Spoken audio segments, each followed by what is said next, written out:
Am I live? What's up, YouTube? So, I wanted to bring you guys some motivational content. And as you guys know, for any YouTuber, what we tend to do is we tend to batch film our content, which I was doing.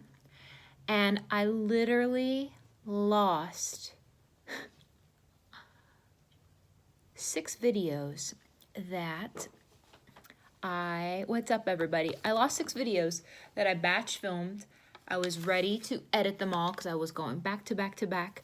And what ended up happening was my SD card got corrupted and my computer will not read the card. I switched out all my other SD cards. Long story short, this stuff's gone. So I said, I want to connect with my people on YouTube since it's been a hot minute.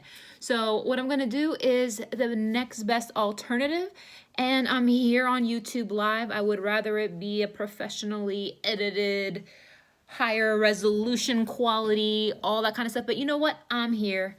This is life. This is the reality of the situation, and sometimes stuff happens. So I'm going to be a perfect example, and I'm going to just do what I can with what I have where I'm at the moment. So what's up, friends? Thank you for those of you guys who are here on the live broadcast. For those who are catching the replay, hello, hello. It's Christine with Gauge Girl Training, an online meal planning and coaching service. I'm a food scientist and chemical engineer by training, and I'm dedicating this series of just on-the-spot YouTube live videos to my followers who have been asking me for help with their motivation, for help with their mindset, because the reality of the situation is this: losing weight isn't hard. I'm going to repeat, losing weight isn't hard. What is hard is dealing with your mindset. What's up, Jamie? Hello, guys. Thank you guys who are joining and commenting live. I appreciate you. So why is it so hard to keep ourselves in a mental state where we can support continued, consistent progress? And I'm going to tell you guys the answer. The reality of the situation is losing weight is not hard. Planning your meals is not hard. It is not rocket science. Getting your butt to the gym is not hard. You just have to do it. Now, here's why it's hard. It's hard because, sorry, I'm playing with my hair. I recently got these bangs cut and it's an adjustment for me. Crazy thing is, my hair grows so crazy fast. I got these bangs cut 2 weeks ago. Like, look at how fast my hair grows. It's insane. Okay, anyway, so the reason why it's so hard to stick with it is because it comes down to choices. It comes down to situations where you're going to have a bad day. You're going to have a non-ideal circumstance. You're going to have an inconvenience. Stuff's going to happen, and those things that impact us at the core are going to interfere. So, for instance, let's say you are frustrated with a situation at work. Let's say you find out you have an unexpected bill. Let's say you get in a fight with your significant other. Let's say your kids are acting up. Let's say something happens in your home or your apartment or your car breaks down. Something happens. Something always happens. Am I not right? Something always happens, and it puts you in a bad mood. And when you're in a bad mood, it makes you want to revert back to habits that make you feel comfortable. The reason why losing weight is so hard is because it forces us to face and deal with ourselves. Like this, it forces you to deal with yourself, because when you would normally be in a bad mood because of a situation that has nothing to do with anything. You said you were working out and eating better, you got plantar fasciitis, all you dealt with was pain, you want to get back on track. That's the thing, guys. Shit's going to happen. And just like today, I spent all this time and energy filming all this content, edited, anyway, enough about me. This is for you guys. Stuff is going to happen, and the only thing that you can do is to control your reaction to it. So the thing is, eating food, drinking alcohol, being lazy, all of those things will not cure, will not solve the problem you are probably dealing with. It's not going to solve it, guys. And I don't know why on earth we think it is, but it's not. It is only going to temporarily prolong the reality of having to face that issue. And the sooner we become comfortable being uncomfortable, I'm going to repeat that.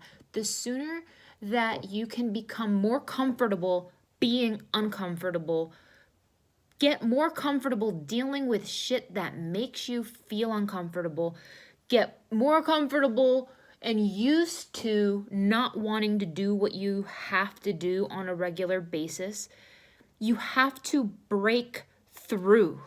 You have to break through and push through those hurdles, those boundaries, those obstacles, because they are always going to be there. They're always going to be there. So when you want to just go meet a girlfriend for a drink, or you just want to go out with your significant other and have a night out and forget the day and forget life and have some drinks, or go to a brunch and have your Bloody Marys, or you want to just watch the game in peace, or it's cold out and you just don't feel like it because it's winter and no one's going to see your naked ass body anyway, so who the hell cares? Any of this sounding familiar, guys? Luckily you have no friends. That's not cool either, though. We want you to have friends, Lana.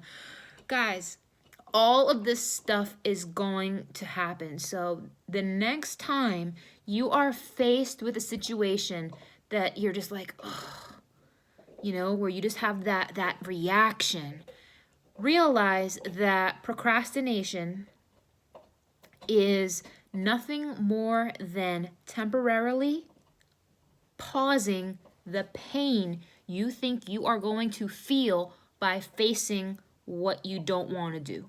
So why do you think you don't want to eat healthy? Because you think in your mind that you are missing out of some joy, you are missing out of some pleasure by just eating whatever. You think in your mind that you're missing out. You think you're missing out on some pleasure, and you don't want to withhold yourself that pleasure. You don't want to withhold that mindlessness from yourself because you don't feel like thinking. You don't feel like calculating your macros. You don't feel like cooking. You don't feel like dealing with the real reason you're upset. So what's the real reason you're upset? What's the real reason you want to sabotage yourself? Like, do you know what I'm saying? Any logical person would not want to put themselves in a situation where they are intentionally sabotaging themselves. Like, would you ever sign up for a situation of constant sabotage? Nobody in their right mind would. So then why is it we continuously neglect our health, neglect our sleep, neglect our mental well-being, neglect feeding ourselves foods that are going to nourish us, make us feel good, when whatever it is you think you are going towards, like, I think we all could admit we have comfort foods, and there's nothing wrong with enjoying like a comfort food from time to time. It's your birthday, it's your anniversary, it's a well-deserved treat meal. You've been working hard, and you know you're going to intentionally enjoy that. We're not talking about that. I'm talking about a meal where you're in a bad mood and then you crave that food. Maybe for some people it might be you want to just go to the movies and you want to just load up on the popcorn and the treats. And I know some movie theaters now serve alcohol. Maybe you want to have a drink too while you're there, and you just want to lose yourself in those treats, and you just want to think nothing, you want to feel nothing, and you feel that by allowing yourself to indulge in X, Y, and Z, that it's going to make things better for you in some way. And, or maybe there's a specific meal you want to eat, or you want to go out, or you want to have some drinks, or you want to do something. Guys, that is not the solution. It is not the solution.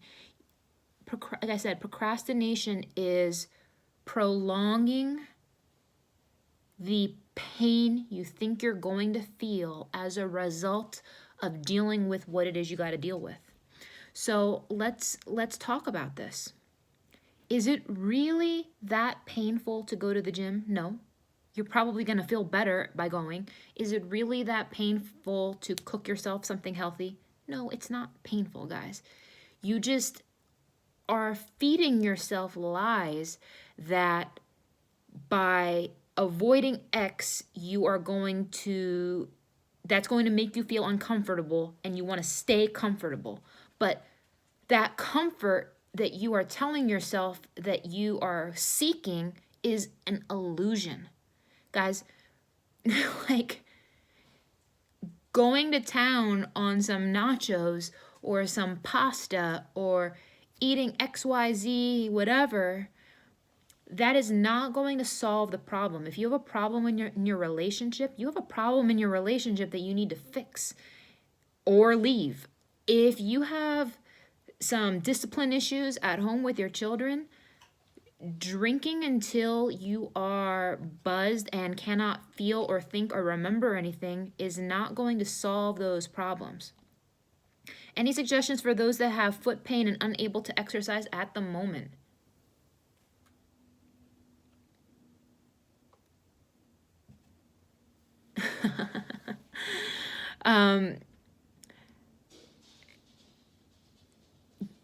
Can you change your body composition without cutting calories? Yes, you can. Where does one start when all areas of life need improvement? You have so much on your mind, so many things to do. Here's what I suggest. When you have so many areas that feel like they're falling apart, so many areas that feel like they are in shambles, the number one thing I suggest you do is to start impacting your surroundings. Start impacting your surroundings. Start by cleaning your surroundings. So whatever is immediately around you, if that's your car, if that's your workspace, if that's your home, if that's your kitchen, start by cleaning and organizing. It is the number one thing I recommend. Sounds so basic, but you will get a sense of instant gratification as a result of feeling like you were able to control something. And when you have that sense of control, that is a good thing. That sense of control where you feel like there's a problem, you can do something about it. There's a problem, you can do something about it. There's a problem, you can do something about it. Start by getting everything around you organized. I don't even encourage you, if you are in a funk right now, do not even focus on dieting and all that craziness. Get yourself organized. This is so true. You did it yourself. You started in the pantry, gave away. Purge was the beginning of a life change.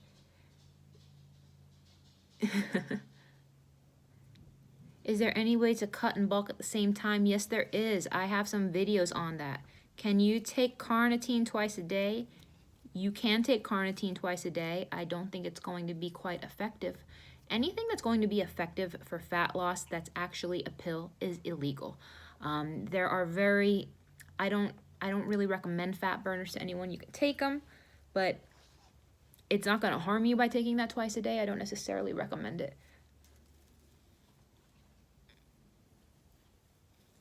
So guys, the whole purpose of me coming on here is just to provide you guys with some resources for motivation, for inspiration, to smile at the trolls who are commenting on this, and to just let you guys know that you can achieve your goals. Whatever is getting you down is an illusion that you are allowing to take control.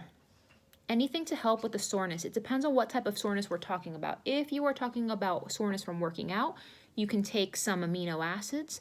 You can take some amino acids during your workout, like some BCAAs. You can take some, sorry, I keep playing with my hair. You can take some glutamine after you work out, or you can just take a protein shake, because whey protein has glutamine in it.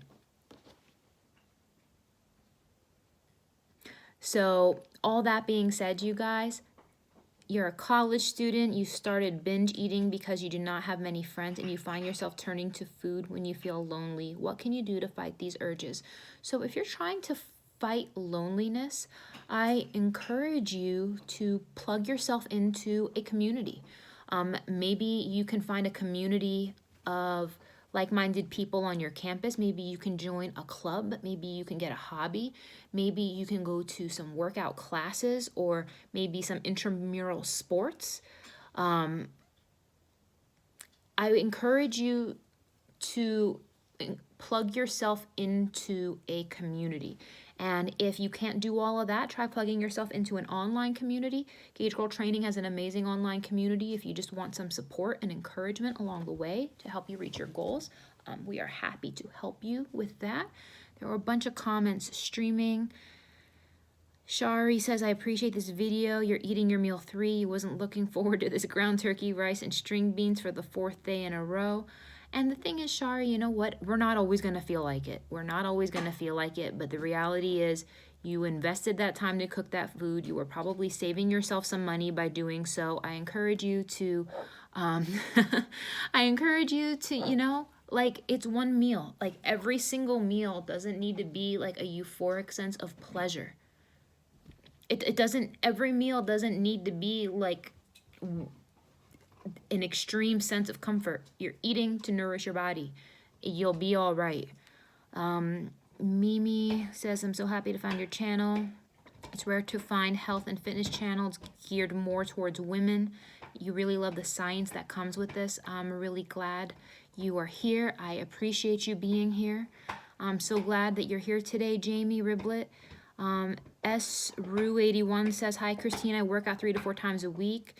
You get normally, but sometimes you feel stiff areas. You feel your hips feel tight. Okay, so SRU, if you are feeling tight in the hips, I encourage you to take some supplements geared towards your joints. So specifically, I've been working with this company called Soul CBD. They have an excellent CBD supplement that is great for joint support, and it's really going to help with pain. You can obviously take something like this. This is cannabidiol. This is a great natural supplement that you can take, but Soul CBD specifically has a really great joint supplement. You guys can save extra with them with code GAGEGIRL, but if you don't want to take that, you can definitely get something called MSM, methylsulfonylmethane, or some glucosamine chondroitin, but I highly recommend getting some CBD to help with the tightness in your hips. Darielle McCrae, what if you've hit a plateau after making so much progress and now feel sad about less progress? So Darielle, it depends on how you're gauging and measuring your progress. If you're gauging and measuring your progress based off of 0 changes in your measurements for 3 weeks in a row. When I say 0 changes, absolutely 0 changes. You're in a caloric deficit. You're working out every day. I have a great video on how to adjust your macros. It's probably a 30-minute video where I explain in detail exactly what to do under those situations if you have hit a plateau. So check that out. How can you break a plateau? You say that you never weighed less than 140 ever. There's times that you've been 140 and look completely different.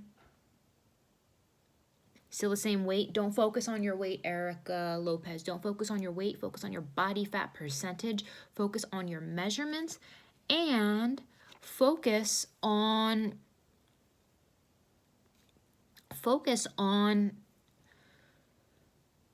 how your clothes are fitting. Focus on how your clothes are fitting. Thoughts on foam rolling. Foam rolling is great, but foam rolling isn't necessarily going to help your hips, if that makes sense. If your hips are tight, there's definitely some stretches you want to do. Tight hips, you're going to need more lubrication in your joints. You're going to need some more lubrication in your joints. Sorry. Need to block some trolls here. All right, guys. So you love effective workouts and getting sore, but sometimes all the workouts get your joints stiff over time and you lose flexibility. Focus on working out. Focus on stretching before your workouts. I probably do about a 10 to 15 minute stretching routine before I work out. I love it. It calms me. It centers me. It's something I really look forward to. I encourage you to integrate stretching into your pre-workout routine. It's something I haven't talked about a lot lately or ever, but stretching is very, very important and something that I encourage you guys to do so as well. I have a really great stretching routine. I'd be happy to share it here with you guys if you guys would like to know what my pre-workout stretching routine is. So, guys, realize that you're never going to feel like working on your goals. You're never going to always be in a good mood. Do not rely on your mood. Do not rely on feeling motivated to do what it is you need to do. You got to do things anyway sometimes. So I think that it's a big reality check, and nobody wants to hear that. We kind of want to feel sorry for ourselves. We want to feel defeated. We want to feel bad and feel frustrated, but that's a waste. All of that's a waste of time, because that energy you are spending being frustrated, that energy you are spending talking down on yourself, that energy you are spending just feeling like crap is not doing anything constructive. What you do want to do instead is say, all right, you know what? I can do this. Any setback you had, you guys, it's behind you. Do not live in that. Do not carry that weight with you in the future. I encourage you guys to focus on the now, focus on what you can control, and don't worry so much about being perfect on a meal plan. We have great meal plans. Gauge Girl Training has amazing programs that can help you get on track, can help you get where you want to be. But what you really want to do is focus on getting your mind in a good place. How can you work out with a lower back injury? You can't do squats, deadlift with heavy weight. Then unfortunately, you're going to have to really focus on your nutrition. You're going to have to focus on what you can do. I once had a knee injury where I wasn't able to do any cardio. I could barely walk or do any cardio or anything for 9 months. And it was terrible. I had to get my knee drained. I was getting MRIs. I was getting my knee drained from the doctor like every 2 weeks. I had all these issues. But you know what? Like during that time, I focused on my nutrition. I focused on my business. And with time, it healed. But, you know, unfortunately, those setbacks happen. But focus on controlling your nutrition. You struggle so long from thick legs while your body is muscular. What can you do? So I guess the question I have for you is, are you looking to lean out your legs? And if that's the case, one of the best ways to lean out your legs is long distance running. Long distance running is a great way to lean out your legs.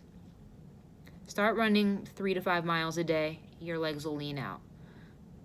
When trying to burn fat from your thighs, would you recommend lightweight with high reps? It definitely helps. Does the same advice apply to plantar fasciitis? Can you still work out? The pain is getting worse, not better. Under those situations, I encourage you to seek out a physical therapist to advise you what range of motion you can do, what motions you can do.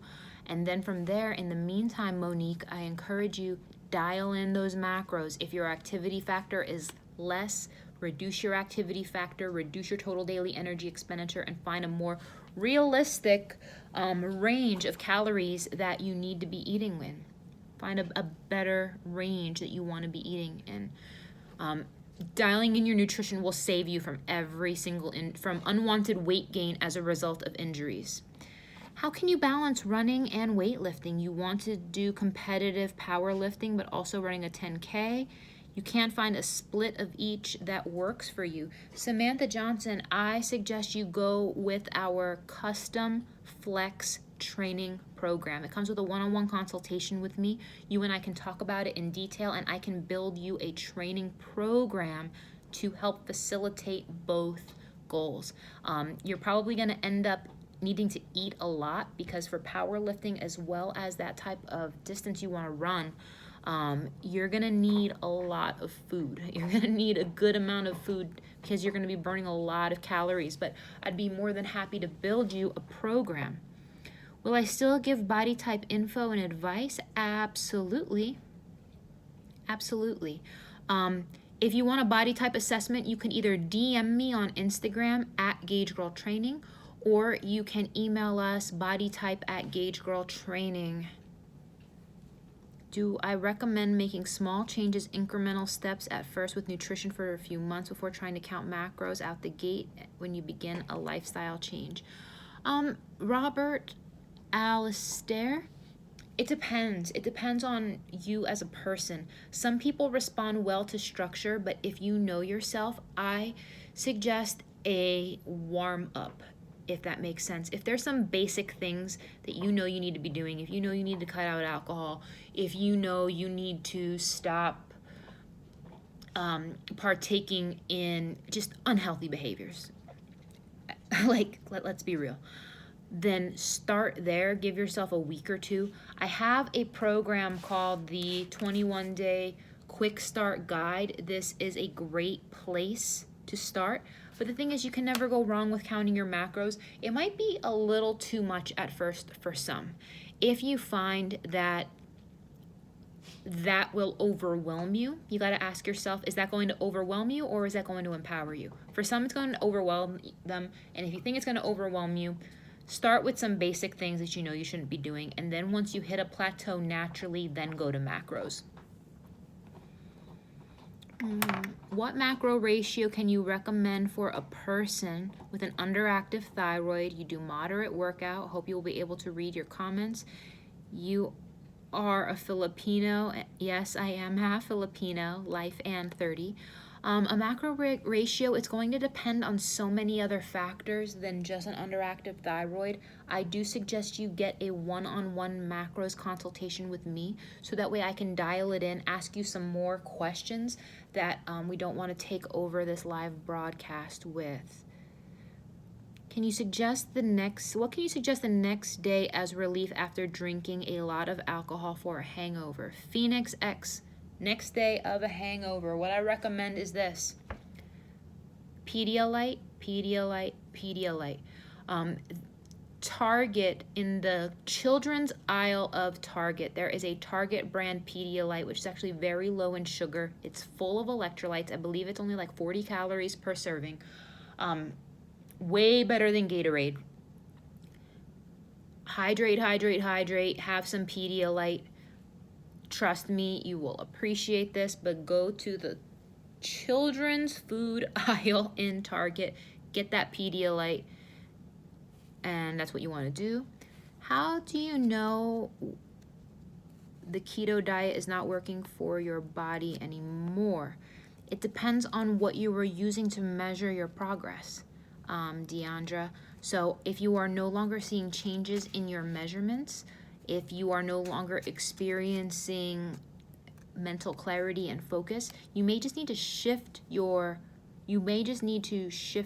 ratios. You may, I've had some people go on keto who have shifted their fats as low as 60 to 65%. So it depends on a lot of other factors. Sorry for everyone coming at me with questions. Once you guys post them, they like disappear from the screen. So guys, I have to sign off now because I got to jump on a call. But thank you guys for watching. If you guys want me to do more live broadcasts like this here on YouTube where the videos will be saved, please comment below, give the video a thumbs up, and let me know if you want to see more videos like this. Peace.